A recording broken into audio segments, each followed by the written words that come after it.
George Orwell, não? Eu acho que é. Quem controla o presente, controla o passado. Quem controla o passado, controla o futuro. Exatamente. Exato, Então, se você consegue... Tanto que isso começa... A gente vê muito acontecendo hoje nos governos dessa direita alternativa aí. Pra não Extrema-direita mesmo, né? Ou extrema-direita. É que nos Estados Unidos é alt-right, né? Que e aqui é... Mas essa extrema-direita que tá surgindo, que tá esse discurso negacionista. Revisionista, né? Também. Revisionista quando a gente entra na questão do campo das ciências humanas, né, cara? Quer dizer, levantando a ideia de nazismo ser de esquerda, né? Pegando só pontos que interessam, assim, né? As justificativas, assim, né? Porque fulano de tal falou no livro tal. Aí você vai ver um recorte, tá num outro contexto. E os caras estão tentando manipular. E com as mídias sociais fazendo esse meio campo e facilitando isso, é muito mais divulgado isso, né? E isso eu acho que é uma coisa que a academia tem que começar já a pensar, né? Uma forma de combater essa parada, né? Porque até muito tempo atrás, quando a galera falava umas paradas loucas, assim, o nazismo é de esquerda, né? E eu acho que um professor de história da USP lá tá, caguei pra esse negócio, velho, vamos estudar, saca? E ignora. E nessa de ignorar, né? Chegamos no que chegamos hoje. Cara, e essa ideia de a gente contextualizar a parada, né? Eu acho que dá pra gente falar dos períodos e já partir pra essa ideia. A importância que, pra análise de história, a gente tenha que entender muito o contexto que está inserido, né? Pra gente não cometer equívocos e também, a partir disso, não usar os valores que temos hoje para julgar algo daquele momento, né? Exato. Cabe exatamente, como você disse, ao historiador, né, aquele que estuda história, inclusive aos nossos alunos que vão estar aí nas salas de aula conosco, né, entender que o passado a gente não julga, né?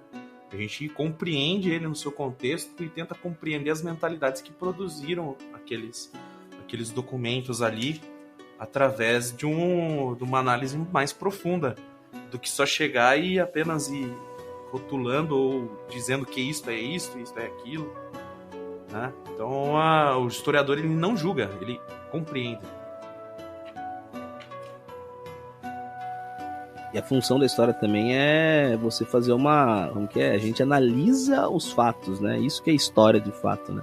A gente analisa os fatos que aconteceram, né? A gente interpreta também os acontecimentos e tal. E sempre com essa preocupação aí com o contexto, né? Que a gente divide aí, né? Em alguns períodos, né? A gente dividiria entre história antiga, medieval, moderna e contemporânea. Há quem gosta de incluir também um pouquinho antes ali de história antiga, a pré-história, né? Mas hoje a gente não usa muito esse termo. Esse termo a gente usa mais para nomear, né, um período e tal. Mas ainda não é hoje em dia não é um termo muito bem, não é utilizado muito, né? Porque ele significa pré-história, como se existisse algo anterior da história. Se a gente levar em conta que história é todo prática cultural, né? Construção humana, não é porque não era a escrita, né? Que eles usam como fator aí para denominar, para dividir, né? Pré-história para história antiga. Não quer dizer que não tinha escrita, que não tinha produção histórica, né? Práticas culturais estavam existindo, né? Registros você tinha, né? Não escritos, mas de outras formas, tudo mais, né? Então a gente tem essa questão. Então como que a gente vai trazer uma carga de valor agora, atual, um conceito, por exemplo, de relacionamento que a gente tem hoje e levar lá para o período mais primitivo, né? Mas isso aí que você colocou, né? Da questão da escrita, então vamos provocar o Gleison agora, que não é só isso, né? Além da ultravalorização da escrita, que é um resquício de eurocentrismo, mas o eurocentrismo ele vem com outras coisas também, porque se valoriza a escrita, é verdade, mas também se valoriza a centralização do Estado. Porque, por exemplo, os sumérios, eles não tinham só escrita, eles também tinham estado centralizado, né? Então, o historiador europeu, né, dos séculos, a partir da Idade Média e mais adiante, até o do Iluminismo mesmo, né? Ele vai chamar de povos civilizados aqueles que tinham características que eram importantes para os europeus. Então, aqueles que tinham estado centralizado, que tinham escrita, que tinham moeda, né? Que tinham um aparato burocrático, esses eles vão chamar de civilização. E aqueles que não serão chamados de barbárie. Mas o fato de não ter estado, de não ter moeda, de não ter sistema de escrita, não necessariamente significa que a civilização seja desorganizada ou que seja uma barbárie. Certo? Exato. Sim, os vikings disso, né? A gente tem hoje relatos que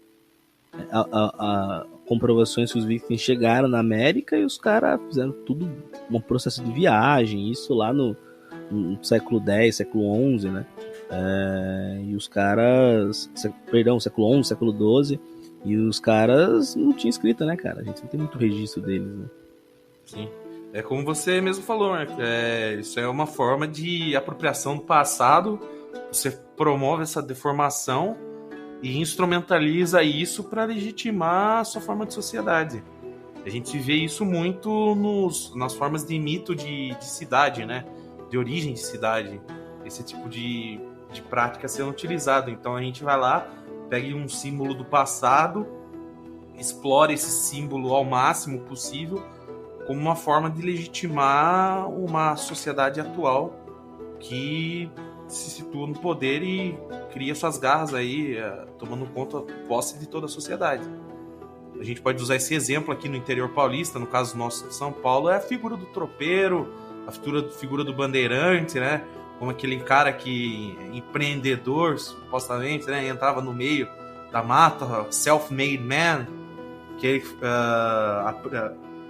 aprisionando índios, escravizando índios, abrindo estradas, enfim. Né? E o caso do tropeiro é mais grave, assim, aí em Sorocaba, né, Marco? Você pode comentar um pouco sobre isso? Nós tivemos aula com a professora Cássia Badini. Cássia Maria Badini, né? Qual a tese era? Ela queria comprovar de que os tropeiros tomavam outro rumo por fora de Sorocaba, se eu não me engano, né? E aí ela chegou, inclusive, até a ser ameaçada devido a essa tese. Porque você desconstrói todo um processo de cultura da cidade, né? Ali, o famoso mito de origem. Você desconstrói todo um projeto de dominação, né? Então, sim. Aí a gente vê que a história, de fato, ela é uma arma extrema, uma questão extrema, uma arma também, pode ser usada para dominação. Principalmente quando está associada a essa lógica de Estado-nação, né? Mas eu gosto muito da concepção, assim, eu acho que do Foucault, cara, de que para ele fazer história é se ver como outro, se descobrir como outro, né? Se descobrir como outro no presente e possibilitando aí reinventar e inventar futuros possíveis, assim, saca? Então eu acredito que estudar e fazer história tem essa relação, inclusive até terapêutica, que a gente pode dar um novo significado para o passado, entendendo o nosso presente e objetivando um futuro melhor, assim. Saca? É como a gente comentou, a filosofia, a história, ela causa esse efeito terapêutico de ressignificação e de dar uma nova direção para o futuro. Compreendendo o passado, ressignificando ele, e aí uma relação com o presente e o futuro. Acho que é mais ou menos por aí, né? Fazer história é se descobrir como o outro. E aquela parada, né, cara? Tipo, quando você mais conhece também a história do seu lugar, né? Então, isso que é a importância da gente procurar sobre as nossas histórias também. Tipo, falar da história da família, a história da região onde você mora. E você começa a entender cada particularidade, cada característica que tem ali na região, você começa a ter uma compreensão disso. Você começa a entender que em outros lugares também possam desenvolver, né? Características culturais com as características do lugar, né? E assim a gente também acaba entendendo que o outro, por se comportar de diferente também, faz com que que seja ok, né? A gente se sente pertencido, né? Não somos parecidos. Não sei se eu fui claro. Assim, uma coisa que eu tento fazer, assim, sempre é tentar explicar por que a história é importante, até partindo do cotidiano. É que antigamente até dava mais certo fazer isso, hoje em dia já mudou tanto que nem dá mais certo. Mas uma tática que eu usava era perguntar na sala, assim, no ensino médio, lógico, né? No fundamental não dava pra fazer isso. Mas você pergunta assim, viu, aí, você chamou a menina pra ir no cinema, você vai se oferecer pra pagar? Aí todo cara falava que ia, né? Se oferecer pra pagar, né? Aí vocês, meninas, vocês vão... vocês vão ficar constrangidas se o cara se oferecer pra pagar? Aí tinha umas que falavam até assim, não, o cara que paga, né? Algumas até falavam, eu até vou me oferecer pra pagar a minha parte, mas se o cara falar que vai pagar, eu não ligo e tal. Aí tinha uma ou outra assim que falava, não, de jeito nenhum, não vai pagar de jeito nenhum. Mas assim, era uma minoria.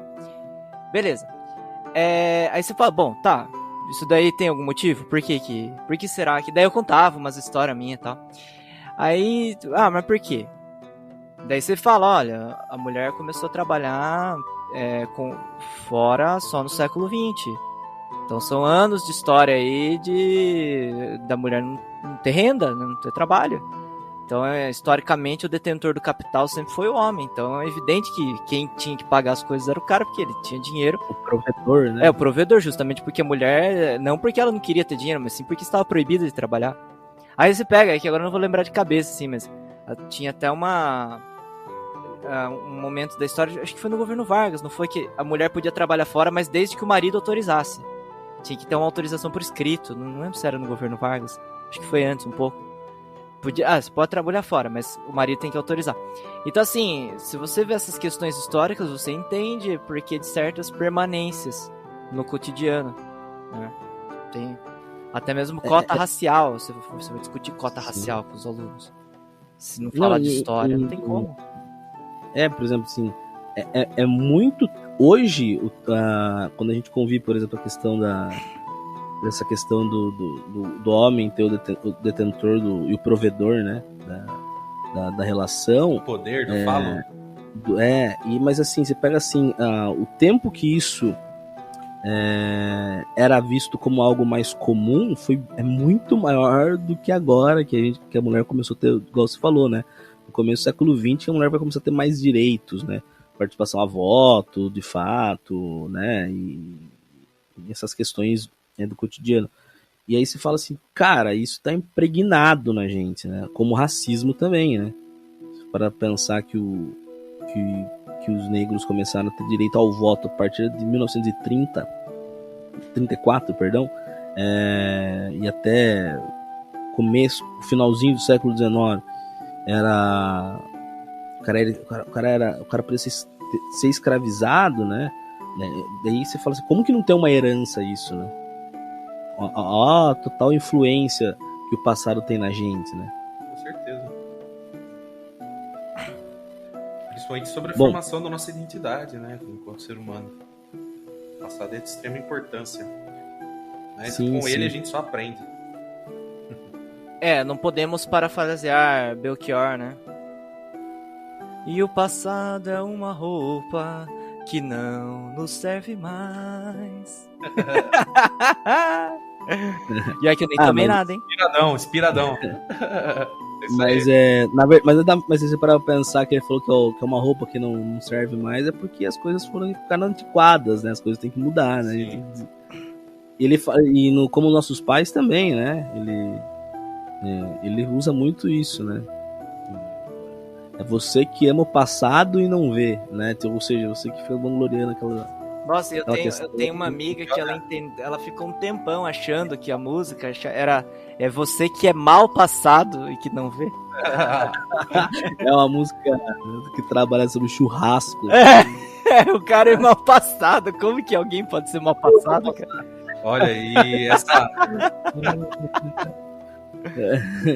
essa relação com o passado, se a gente não acerta as contas, se a gente não dá um novo significado, a gente pode ser vítima de duas questões, né? Que é a nostalgia ou a culpa. Isso no âmbito do ser humano. Então, aquelas questões, Sim, aquelas emoções, né, de que aquele passado foi glorioso, de que naquela época era